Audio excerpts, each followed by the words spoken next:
అపర చాణక్యుడు, అభినవ సర్దార్ వల్లభాయ్ పటేల్గా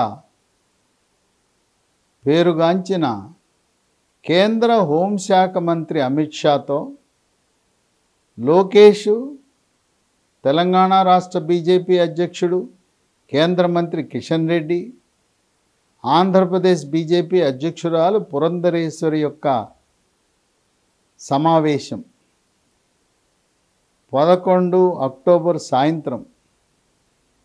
ఈ యొక్క సమావేశంతో ఆంధ్రప్రదేశ్ రాష్ట్రంలో రాజకీయ ముఖచిత్రం ఉన్నపళంగా మారిపోయింది. లోకేష్ ఢిల్లీ వెళ్తున్నాడని తెలవగానే నీటిపారుదల శాఖ మంత్రి అంబటి రాంబాబు అదిగో అదిగో పారిపోతున్నాడు లోకేష్, ఢిల్లీకి పారిపోతున్నాడు, పట్టుకోండి అన్నట్టుగా వ్యంగ్యాస్త్రాలు సంధించాడు. కానీ లోకేష్ అమిత్ షా ఆహ్వానం మేరకు ఆయన కలవటానికి వెళ్తున్నాడనే సంగతి ఈ వ్యాఖ్య చేసినప్పుడు అంబటి రాంబాబుకు తెలవదు. ఇప్పటి వరకు ఆంధ్రప్రదేశ్ రాష్ట్రంలో కొన్ని రాజకీయ పార్టీలు, కొన్ని సంఘ విద్రోహక శక్తులు, కామ్రేడ్లు కూడా ఒక ప్రచారం ప్రారంభించారు. చంద్రబాబు నాయుడు అరెస్టు వెనుక భారతీయ జనతా పార్టీ కేంద్ర ప్రభుత్వ హస్తం ఉంది, జగన్మోహన్ రెడ్డి కేంద్ర ప్రభుత్వాన్ని, అమిత్ షాని, మోదీని సంప్రదించి అరెస్ట్ చేశాడు. ఈ విధంగా వాళ్ళ స్వార్థం కోసం ప్రచారం ప్రారంభించారు. 3 పార్టీలు కలిసి ఉంటే గెలవమని తెలుసు వైఎస్ఆర్సీపీ పార్టీకి. అందువల్ల మిత్రభేదాన్ని సృష్టించడం, బ్రిటిష్ వాళ్ళు చెప్పిన విధంగా విభజించి పాలించు,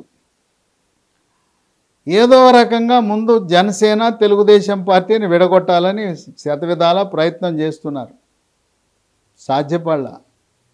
కనీసం భారతీయ జనతా పార్టీనన్నా దూరం చేద్దాం, భారతీయ జనతా పార్టీ మీద నిందలేద్దామని చెప్పి ఉద్దేశపూర్వకంగా ఇప్పటి వరకు ఎక్కడ చూసినా కూడా చంద్రబాబు నాయుడు అరెస్టు వెనుక భాజపా, భారతీయ జనతా పార్టీ హస్తం ఉందని గ్రామాల వరకు, జనసామాన్యుల వరకు ప్రచారం చేశారు. మరి ఇప్పుడు ఏమంటారు? నిజంగా భారతీయ జనతా పార్టీ హస్తం ఉంటే అమిత్ షా పిలిచి లోకేష్ని కుశల ప్రశ్నలు వేసి చంద్రబాబు నాయుడు ఆరోగ్యం గురించి తెలుసుకొని లోకేష్ని అడిగాడు, నీ మీద ఎన్ని కేసులు పెట్టారు, చంద్రబాబు నాయుడు మీద ఎన్ని కేసులు పెట్టారు అడిగి తెలుసుకుని, మేము కూడా కేంద్ర ప్రభుత్వం ఎప్పటికప్పుడు నిఘా వ్యవస్థ ద్వారా మేము కూడా సమాచారం సేకరిస్తున్నాం, నా సంపూర్ణ మద్దతు, నా సానుభూతి చంద్రబాబు నాయుడుతో ఉంటుంది. అటువంటి 73 సంవత్సరాల సీనియర్ రాజకీయ నాయకుడిని జైల్లో పెట్టి వేధించడం చాలా దురదృష్టకరమని అమిత్ షా పత్రికాముఖంగా ప్రకటించడం ఆంధ్రప్రదేశ్ రాజకీయాల్లో ప్రకంపనలు ప్రారంభమైనాయి. దాదాపు తెలుగుదేశం పార్టీ, జనసేన ఇద్దరు కలిసి పొత్తు పెట్టేసుకున్నాయి. జైల్లో చంద్రబాబు నాయుడిని కలిసి బయటికి రాగానే జనసేన అధినేత పవర్ స్టార్ పవన్ కళ్యాణ్ ధైర్యంగా ప్రకటించాడు, జనసేన తెలుగుదేశం పార్టీ మేమిద్దరం పొత్తు పెట్టుకుంటున్నాం, మేము భారతీయ జనతా పార్టీతో పొత్తులోనే ఉన్నాం, నేను తీసుకున్న నిర్ణయం జనసేన తెలుగుదేశం పార్టీ పొత్తు నిర్ణయాన్ని భారతీయ జనతా పార్టీ కూడా గౌరవించి ఎప్పటిలా 2014లో 3 పార్టీలు కలిసి పోటీ చేసి అధికారాన్ని చేజిక్కించుకుందాం, జగన్మోహన్ రెడ్డిని గద్దె దింపుదామనే సాహసోపేతమైన నిర్ణయం పవర్ స్టార్ పవన్ కళ్యాణ్ తీసుకున్నాడు. ఆంధ్రప్రదేశ్ రాష్ట్ర బీజేపీ అధ్యక్షురాలు పలుమార్లు పత్రికాముఖం ద్వారా చంద్రబాబు నాయుడికి మద్దతుని ప్రకటిస్తూ, సానుభూతిని తెలియజేస్తూ, చంద్రబాబు నాయుడు అరెస్టుకి భారతీయ జనతా పార్టీకి, కేంద్ర ప్రభుత్వానికి ఏమాత్రం సంబంధం లేదని పురంధరేశ్వరి ప్రకటించారు. అలాగే పవర్ స్టార్ పవన్ కళ్యాణ్ పలు వేదికల్లో కూడా ఆయన చెప్పాడు, మీరెవరు కూడా భారతీయ జనతా పార్టీని నిందించొద్దు, ప్రధానమంత్రి మోదీకి కానీ, కేంద్ర హోంశాఖ మంత్రి అమిత్ షాకి కానీ చంద్రబాబు నాయుడు అరెస్ట్ విషయం కనీసం వాళ్ళకి సమాచారం కూడా లేదు, వాళ్ళ ప్రమేయం లేదు, అనవసరంగా భారతీయ జనతా పార్టీపై నిందలు వేయొద్దు అని చెప్పారు. ఇప్పుడు వాస్తవం బయటపడింది కదా. నిజం అనేది నిలకడ మీద వస్తుంది. నిజం దాగదు. నిజం నిప్పు లాంటిది. కామ్రేడ్లు మరికొంతమంది ఈ 3 పార్టీల్ని విడివిడిగా పోటీ చేసేలా చేసి లబ్ధి పొందుదామనే వైఎస్ఆర్సీపీ పార్టీ మంత్రులు, నాయకులు వాళ్ళ ఆశలు అడియాశలైనవి. అబ్బో, మళ్ళీ 3 పార్టీలు కలిస్తే మనం కష్టకాలమేనే, ఎలా గెలుస్తామా? తర్వాత దసరా పండుగ రోజుకి ఆంధ్రప్రదేశ్ రాష్ట్ర పరిపాలన క్యాంప్ ఆఫీస్ రూపంలో ముఖ్యమంత్రి క్యాంపు కార్యాలయాలు, మంత్రుల క్యాంపు కార్యాలయాలు, కార్యదర్శులు, ప్రధాన కార్యదర్శుల కార్యాలయాలు క్యాంపు కార్యాలయాల రూపంలో విశాఖలో ఋషికొండపై పరిపాలన ప్రారంభం కాబోతా ఉంది విజయదశమి రోజు. అటువంటి సందర్భంలో ఈ 3 పార్టీలు కలిస్తే మనకు పుట్టగతులు ఉండవు. 2014లో ఏ విధంగా పరాభవాన్ని ఎదురు చూశామో అదే విధంగా జరుగుతుందని వాళ్ళు నిన్నటి వరకు ఆనందంగా ఉన్నారు. వాళ్ళు కేంద్ర హస్తం ఉన్నది చంద్రబాబు నాయుడు అరెస్ట్ అనే విషయంలో ప్రజలకు తప్పుడు సమాచారం ఇవ్వటంలో సఫలీకృతమైన ఆనందపడుతున్న వైఎస్ఆర్సీపీ నాయకులకు అమిత్ షా పిలిచి మాట్లాడి ఆయన యొక్క నైతిక మద్దతు ఇవ్వటం అనేది వీళ్ళు జీర్ణించుకోలేకపోతా ఉన్నది వైఎస్ఆర్సీపీ పార్టీ. ఏం చేయాలి, ఎలా ఎదుర్కోవాలి ఈ సంకటం? మళ్ళీ 3 కలిసిపోయారే. ఎందుకంటే గతంలో అమిత్ షా జూన్ నెలలో అమిత్ షానే ఆహ్వానించి చంద్రబాబు నాయుడుతో మాట్లాడి సూత్రప్రాయంగా తెలుగుదేశం, జనసేన, బీజేపీ కూటమిగా ఏర్పడి పోటీ చేద్దామని చెప్పడం జరిగింది. తదుపరి జేపీ నడ్డా, ఎన్టీఆర్ ఆయన స్మారకార్థం ఒక నాణ్యాన్ని విడుదల చేసినప్పుడు రాష్ట్రపతి ఆ సందర్భంగా కూడా ఏకాంతంగా జేపీ నడ్డా, చంద్రబాబు నాయుడు మాట్లాడుకున్నారు, ముచ్చడించుకున్నారు. కానీ అరెస్ట్ అయిన తర్వాత కొన్ని అనుమానాలను ఉద్దేశపూర్వకంగా కామ్రేడ్లు, వైఎస్ఆర్సీపీ నాయకులు ఈ అరెస్టు వెనకాల బీజేపీ హస్తం ఉందని ప్రచారం చేశారు. ఇక ఇప్పుడు మళ్ళీ ఆనాడు ఏదైతే అమిత్ షాతో, జేపీ నడ్డాతో కలిసి మాట్లాడారో 3 పార్టీలు కూడా కలిసి పోటీ చేయడానికి రంగం సిద్ధమైంది. ఇప్పుడు 3 పార్టీలు కూడా ఒక సీట్ అటైనా ఇటైనా పర్వాలేదు, మన నాయకులను మనం ఒప్పించుకుందాం, మీరు త్యాగరాజులు కండి, త్యాగం చేయండి, వైఎస్ఆర్సీపీ పార్టీని గద్దె దింపడం అనే ఏకైక లక్ష్యంగా సహకరించండి.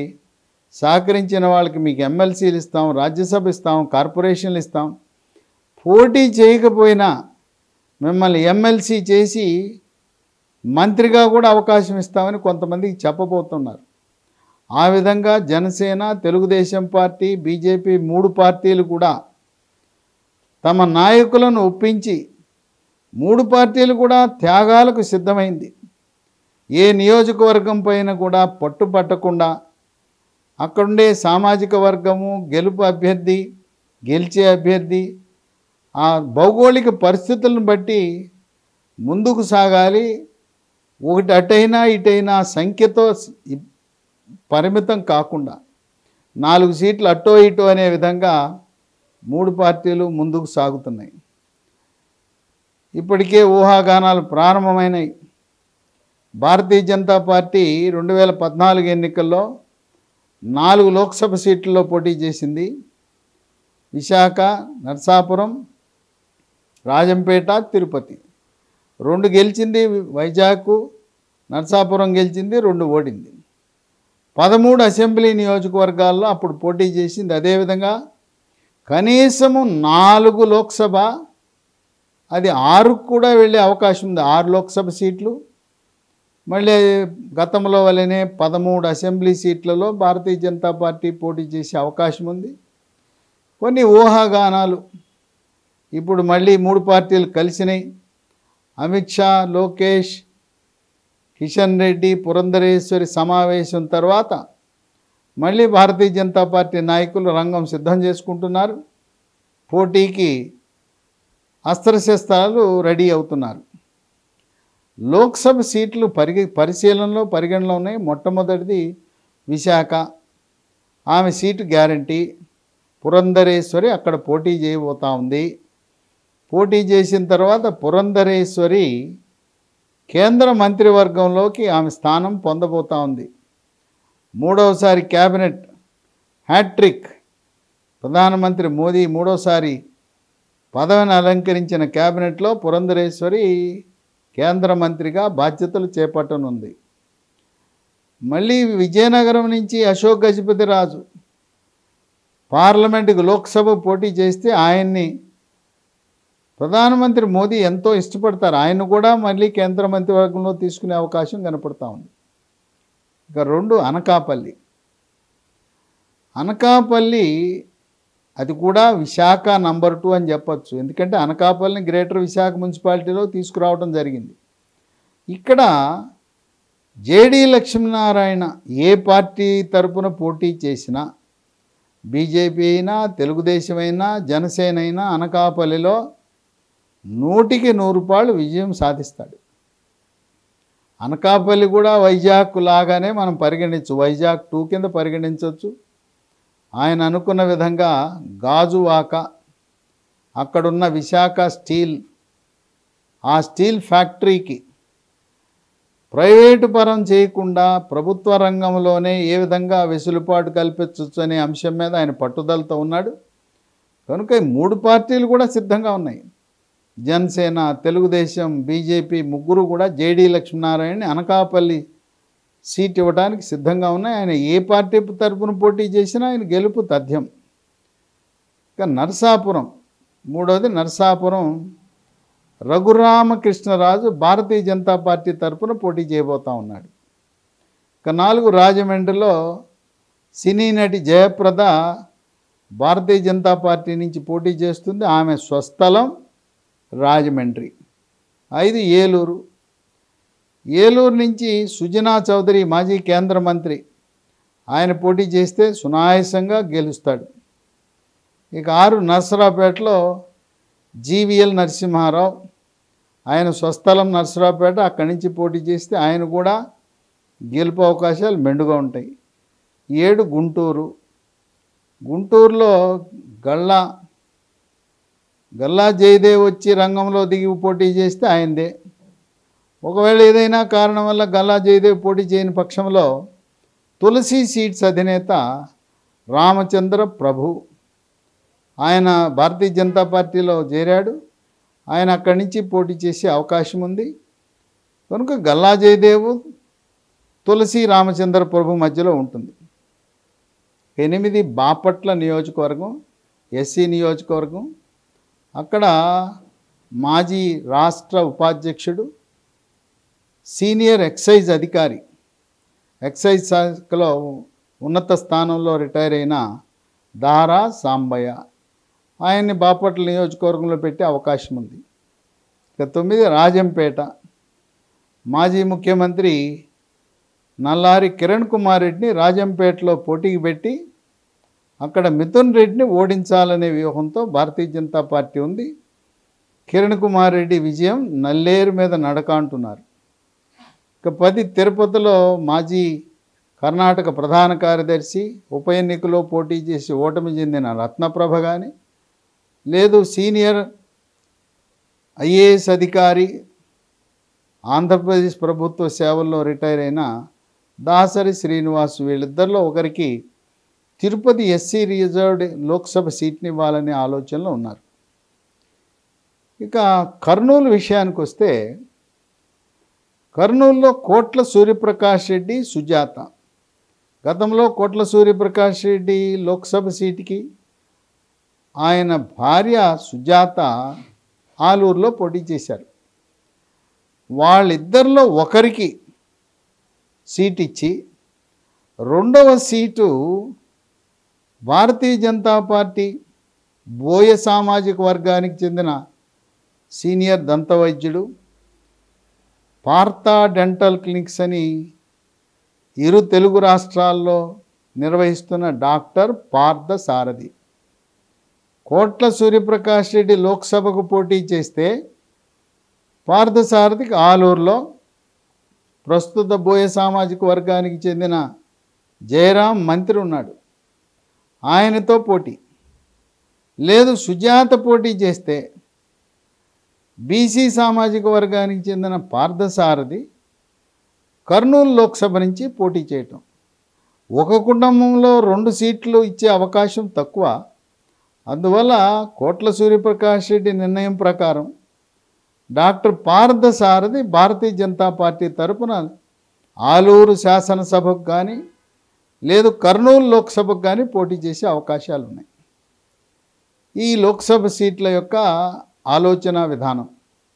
ఇక అసెంబ్లీలకు వస్తే కొన్ని అసెంబ్లీలో గతంలో గెలిచి ట్రాక్ రికార్డు ఉన్న వాళ్ళకి మళ్ళీ అవే సీట్లు ఇస్తారు. మొట్టమొదటిది విశాఖ నార్త్.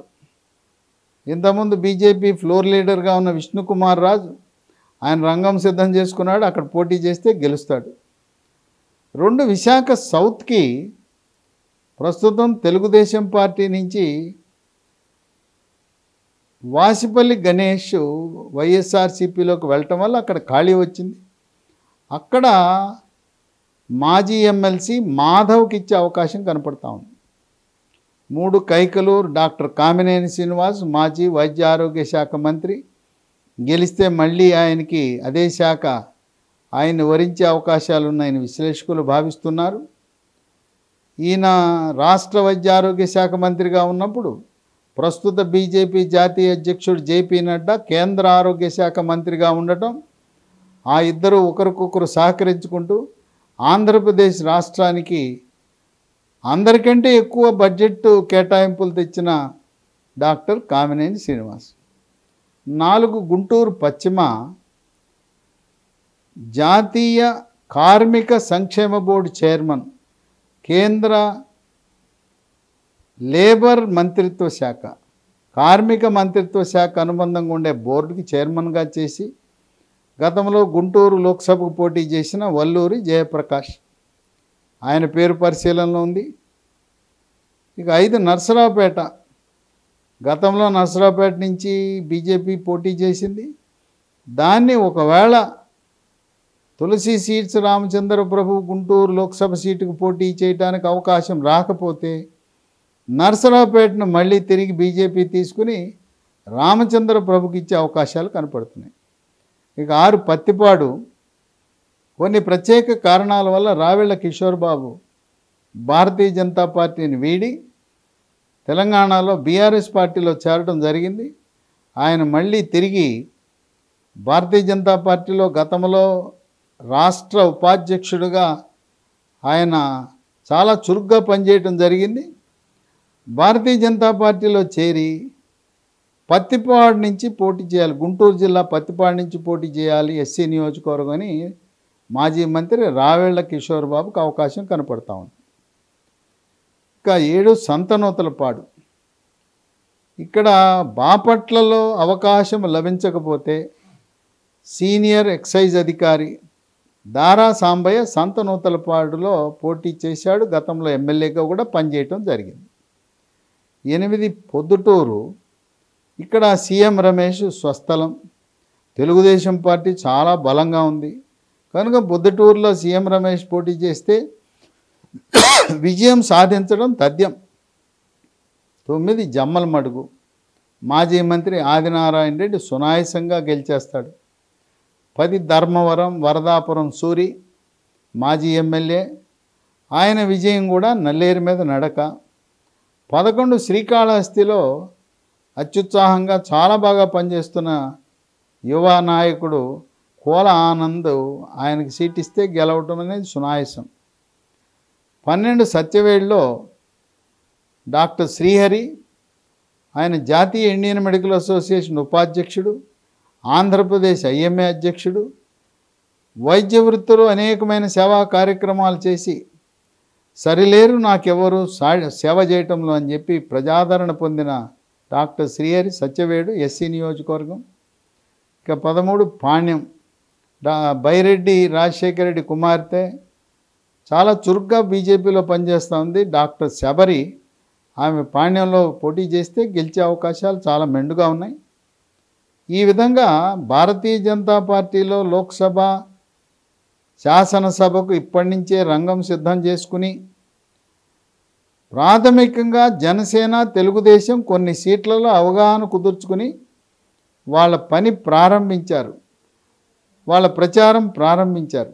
అదేవిధంగా ఏ ఏ నియోజకవర్గాల్లో భారతీయ జనతా పార్టీ బలంగా ఉందో, బలమైన నాయకులు ఉన్నారో వాళ్ళు వాళ్ళ నియోజకవర్గాల్లో పని ప్రారంభించి ఇప్పుడు ఆంధ్రప్రదేశ్ ప్రజలకు ఒక స్పష్టత వచ్చింది. ఏంటి ఆ స్పష్టత? చంద్రబాబు నాయుడు అరెస్టు వెనకాల మోడీ, అమిత్ షా, భారతీయ జనతా పార్టీ ప్రమేయము లేదు. రెండోది, ఎంతమంది నారదుళ్ళు రంగప్రవేశం చేసి తెలుగుదేశం, జనసేన, బీజేపీ మధ్యలో తంపులు పెట్టినా, అభిప్రాయ భేదాలు సృష్టించినా ఆ 3 పార్టీలు కలిసి పోటీ చేస్తాయనే స్పష్టత వచ్చింది. 3 పార్టీలు కలిసి పోటీ చేస్తే జరగబోయేది 2014 ఎన్నికల ఫలితాలు అవి మళ్ళీ పునరావృతం కాబోతున్నాయి.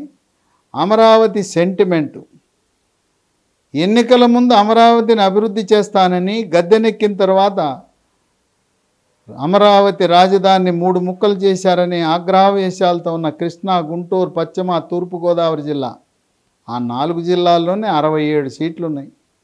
67 సీట్లలో 60కి పైగా కూటమి, మహాకూటమి తెలుగుదేశం, జనసేన, బీజేపీ విజయం సాధించి ఇప్పుడు ఓడలు బండ్లు అవుతాయి, బండ్లు ఓడ అవుతాయి అన్న విధంగా ఈ 3 పార్టీలు కలిసి పోటీ చేస్తే 2024 ఎన్నికల్లో వైఎస్ఆర్సీపీ పార్టీ 25 కంటే తగ్గుతుందని, 150 సీట్లకు పైగా ఈ 3 పార్టీల కూటమి విజయం సాధిస్తుందని విశ్లేషకులు భావిస్తున్నారు. ఏదేమైనా ఈరోజు ఆంధ్రప్రదేశ్ ప్రజలు, తెలుగుదేశం పార్టీ నాయకులు, బీజేపీ నాయకులు, జనసేన నాయకులు అందరూ కూడా ఊపిరి పీల్చుకున్నారు. కొంతమంది చేస్తున్న ప్రచారం బీజేపీతో దూరమైందా జనసేన, తెలుగుదేశం పార్టీ అనే అనుమానాలకు నివృత్తి చేస్తూ అమిత్ షా తన యొక్క నైతిక మద్దతుని చంద్రబాబు నాయుడుకు ప్రకటించడం పట్ల ఆంధ్రప్రదేశ్ తెలుగుదేశం పార్టీ, జనసేన, బీజేపీ శ్రేణులు హర్షం వ్యక్తపరుస్తున్నాయి. త్వరలో చంద్రబాబు నాయుడు కడిగిన ముత్యంలా ఆయన మొత్తం అన్ని కేసులు కూడా అక్రమ కేసులు అని చెప్పి ఆయన నిర్దోషిగా అన్ని కేసుల నుంచి, జగన్మోహన్ రెడ్డి తండ్రి 26 కేసులు పెట్టాడు, 26 కమిషన్లు వేశాడు. ఏ ఒక్క కేసులో, ఏ ఒక్క కమిషన్లో కూడా ఎక్కడా కూడా ఒక్క చిన్న విషయంలో కూడా ఏ తప్పు దొరకలేదు. అదేవిధంగా కుమారుడు రాజశేఖర రెడ్డి కుమారుడు జగన్మోహన్ రెడ్డి పెట్టిన కేసుల్లో కూడా ఎక్కడ ఒక్క దాంట్లో కూడా తప్పు చేశానని అనిపించకుండా కడిగిన ముత్యంలా త్వరలో జైలు నుంచి విడుదల కాబోతాడని చెప్పి అక్కడుండే తెలుగుదేశం పార్టీ శ్రేణులు, జనసేన, బీజేపీ అందరూ ఆయన త్వరలో విడుదల కావాలని ఆకాంక్షిస్తూ న్యాయ పోరాటం చేద్దాం, ప్రజలను చైతన్యపరుద్దాం. 3 పార్టీలు కలిసికట్టుగా ఒకే మాట, ఒకే బాట, ప్రజాక్షేమం, ఆంధ్రప్రదేశ్ రాష్ట్ర అభివృద్ధి, అమరావతి రాజధాని, విశాఖపట్నాన్ని ఆర్థిక రాజధానిగా అభివృద్ధి చేద్దాం, అమరావతి పరిపాలనా రాజధానిగా అభివృద్ధి చేద్దాం, కర్నూలు ప్రాంతాన్ని, రాయలసీమ ప్రాంతాన్ని సీడ్ క్యాపిటల్గా చేద్దాం, విత్తనాల రాజధానిగా చేద్దాం, అక్కడ జలవనరులు అభివృద్ధి చేద్దామనే సంకల్పంతో 3 పార్టీలు కూడా ఆంధ్రప్రదేశ్ రాష్ట్రాభివృద్ధికి కంకణబద్ధులై మళ్ళీ 2014 ఏ విధంగా కలిసి పోరాటం చేశారు. అదేవిధంగా పోరాటం చేయటానికి సన్నద్ధం అవటం అనేది ఈ రోజున అమిత్ షా, లోకేష్, పురంధరేశ్వరి, కిషన్ రెడ్డి యొక్క కలయిక ఆంధ్రప్రదేశ్ రాష్ట్ర రాజకీయాలను పునర్నిర్వచించింది. ఒక సంచలనం. వైఎస్ఆర్సీపీ పార్టీ వాళ్ళకి గొంతులో మింగుడు పడటం లేదు, ఏం మాట్లాడలేని పరిస్థితి ఉన్నది. ఇది ఊహించని పరిణామం. లోకేష్ పారిపోయాడు అనే మంత్రి అవాక్కయ్యాడు. పారిపోయాడు అనుకున్నాను, అమిత్ షా దగ్గరికి వెళ్ళి కలిశావా అని చెప్పి ఆయన విస్మయానికి గురయ్యాడు. ఈ విధంగా మూడు పార్టీల యొక్క బలంతో జగన్మోహన్ రెడ్డి నవగ్రహాలు ఎన్నిచ్చినా కొంతమంది ఆ లబ్ధిదారులు అంటున్నారు, నీ తాత ఆస్తి ఇస్తున్నావా, నీ తండ్రి ఆస్తి ఇస్తున్నావా, సారా అమ్మి మా భర్తల ఆరోగ్యాన్ని పాడు చేసి నాసిరకం సారా అమ్మి ఆ వచ్చిన డబ్బులతో మాకెందుకు ఇస్తున్నావు, మా ఇంటి ముందు రోడ్డు సరిగా లేదు, మా పిల్లలకి ఉద్యోగాలు లేవు, పరిశ్రమలు లేవు, మేమందరం కూడా ఉపాధి కోసం పక్క రాష్ట్రాలకు వలసపోవాల్సిన అవసరం వచ్చిందని కొంతమంది వాపోతున్న తరుణంలో ఆంధ్రప్రదేశ్ ప్రజలు మార్పు కోరుకుంటున్నారని విశ్లేషకులు భావిస్తున్నారు.